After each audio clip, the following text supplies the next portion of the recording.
everyone, this is from Sunday IAS Academy. இன்னைக்கு நம்ம Dinamani news பேப்பர்ல இருக்கக்கூடிய கரண்ட் அஃபேர்ஸ் பார்க்கலாம். ஃபர்ஸ்ட் பாத்தீங்க அப்படின்னா அரசு ஊழியர்கள் ஆசிரியர்களுக்கு 2% அகவிலைப்படி உயர்வு. ஸோ இந்த டாபிக் பாத்தீங்க அப்படின்னா group 1 main syllabus paper 4 Indian எக்கனாமியில இன்ஃப்ளேஷன்ல வந்து கவர் ஆகும். ஸோ அந்த பொருட்களினுடைய விலை உயர்வை தான் என்ன சொல்லுவோம் அப்படின்னா இன்ஃப்ளேஷன். ஸோ இதுக்கு ஏற்றது மாதிரி பார்த்தீங்க அப்படின்னா அந்த கவர்மெண்ட் எம்ப்ளாயினுடைய சேலரிஸை வந்து அதாவது டியர்னஸ் அலோவன்ஸை வந்து என்ன பண்ணியிருக்காங்கன்னா 2% உயர்த்தி இருக்காங்க. ஸோ இதனுடைய கேல்குலேஷன் பார்த்தீங்க அப்படின்னா 2 டைப்ல இந்த இன்ஃப்ளேஷனை வந்து கேல்குலேஷன் பண்ணுவாங்க. அதாவது ஹோல்சேல் ப்ரைஸ் இண்டெக்ஸ், அதே மாதிரி கன்சியூமர் ப்ரைஸ் இண்டெக்ஸ்.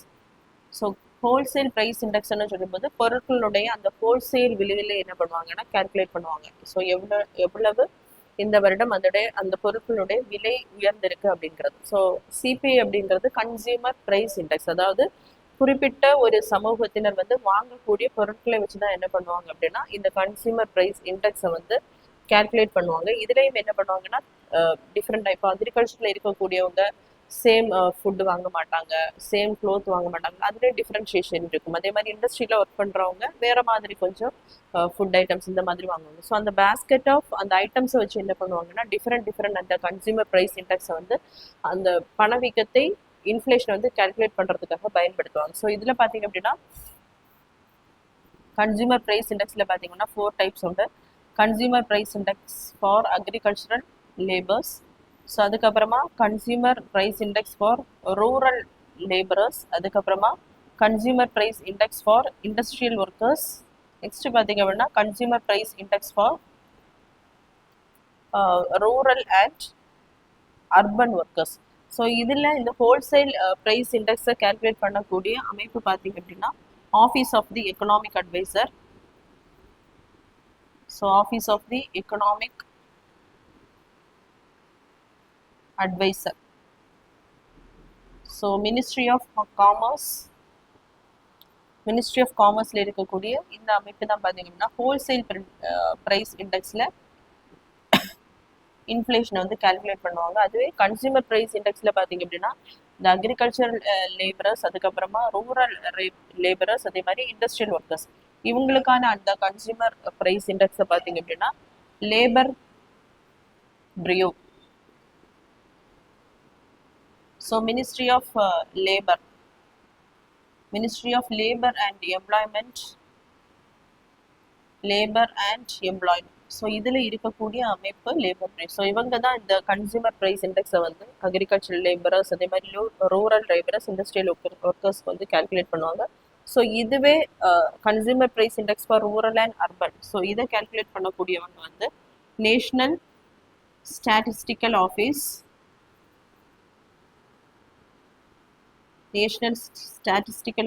இது வரக்கூடிய மினிஸ்ட்ரி வந்து ministry of statistics and implementation.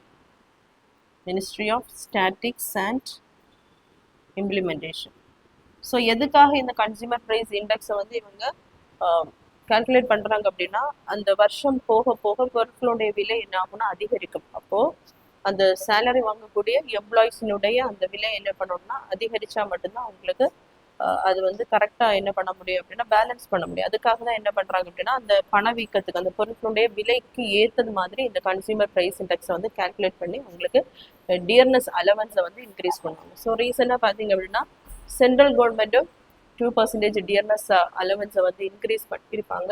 So அதே அடிப்படையில் தான் பார்த்தீங்க அப்படின்னா இப்போது புதிதாக ஃபார்ம் பண்ணியிருக்கிற தமிழக அரசு ஊழியர்களுக்கு பார்த்தீங்க அப்படின்னா 58% அகவிலைப்படியை வந்து 60% உயர்த்தி இருக்காங்க.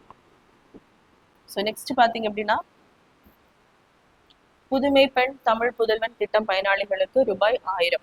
ஸோ இந்த டாபிக் வந்து தமிழ்நாடு வெல்ஃபேர் ஸ்கீம்ஸில் வந்து கவர் ஆகும்.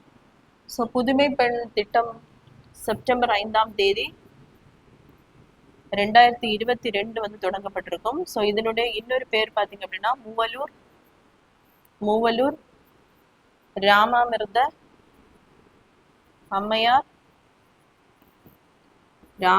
அம்மையார் educational assistance scheme. So DMK government தான் இந்த ஸ்கீமை வந்து கொண்டு வந்திருப்பாங்க. ஸோ இது பார்த்தீங்க அப்படின்னா கவர்மெண்ட் மற்றும் கவர்மெண்ட் எய்டட் ஸ்கூல்ல படிக்கக்கூடிய 6 to 12 வரைக்கும் கவர்மெண்ட் எய்டட்ல படிக்கக்கூடிய அந்த பெண் குழந்தைகளுக்கு அவங்களுக்கு ஹையர் எஜுகேஷன் காலேஜுக்கு போகும்போதும் மாதம் தோறும் 1000 ரூபாய் கொடுக்கக்கூடிய திட்டம் தான் இந்த புதுமை பெண் திட்டம். இது பாத்தீங்க அப்படின்னா சென்னையில தான் இந்த திட்டமானது தொடங்கி வைக்கப்பட்டிருக்கும். ஸோ தற்போதும் பாத்தீங்க அப்படின்னா புதிய அரசு ஃபார்ம் பண்ணதுக்கு அப்புறம் இந்த புதுமை பெண் திட்டத்தின் கீழ் வந்து அவங்களுக்கு 1000 ரூபாய் வந்து வர வைக்கப்பட்டிருக்கு. ஸோ தமிழ் புதல்வன் திட்டம் பாத்தீங்க அப்படின்னா ஆகஸ்ட் 9, 2024 கோயம்புத்தூர்ல வந்து தொடங்கி வைக்கப்பட்டிருக்கும். ஸோ இதுவுமே டிஎம்கே கவர்மெண்டால தொடங்கி வைக்கப்பட்ட ஒரு வெல்ஃபேர் ஸ்கீம். ஸோ இது பாத்தீங்க அப்படின்னா கவர்மெண்ட் ஸ்கூல்ல, அதாவது கவர்மெண்ட் பிளஸ் கவர்மெண்ட் எய்டட் ஸ்கூல்ல படிக்கக்கூடிய அந்த ஆண்களுக்கு பாத்தீங்க அப்படின்னா மாதம் தோறும் ஹையர் எஜுகேஷன்ல காலேஜ் படிக்கும்போது அவங்களுக்கு 1000 ரூபாய் வழங்கக்கூடிய திட்டம் தான் இந்த தமிழ் புதல்வன் அப்படிங்கிற திட்டம். ஸோ இதுவும் பாத்தீங்க அப்படின்னா புதுசா ஃபார்ம் பண்ணி இருக்கிற கவர்மெண்ட் வந்து இதுக்கும் வர வச்சிருக்காங்க. ஸோ அடுத்ததான் பாத்தீங்க அப்படின்னா உலகளாவிய சவால்களை எதிர்கொள்ளும் வழிகளை பிரிக்ஸ் கண்டறிய வேண்டும். ஸோ இந்த டாபிக் பாத்தீங்க அப்படின்னா குரூப் 1 மெயின் சிலபஸ் பேப்பர் 4 எக்கனாமிக்ஸ்ல இன்டர்நேஷனல் இன்ஸ்டிடியூஷன்ஸ்ல பிரிக்ஸ்ல வந்து கவர் ஆகும். ஸோ 2009 பிரிக் அப்படிங்கிற அமைப்பு தொடங்கப்பட்டிருக்கும். பிரேசில், ரஷ்யா, நெக்ஸ்ட் வந்து இந்தியா, சைனா. இந்த 4 நாடுகள் இணைந்துதான் முதலாக பிரிக் அப்படிங்கிற அமைப்பு தொடங்கப்பட்டிருக்கும். ஸோ 2010 ஆண்டு பாத்தீங்க அப்படின்னா தென்னாப்பிரிக்கா இதனுடன் இணைந்திருப்பாங்க. அதன்படி பிரிக்ஸ் அப்படின்னு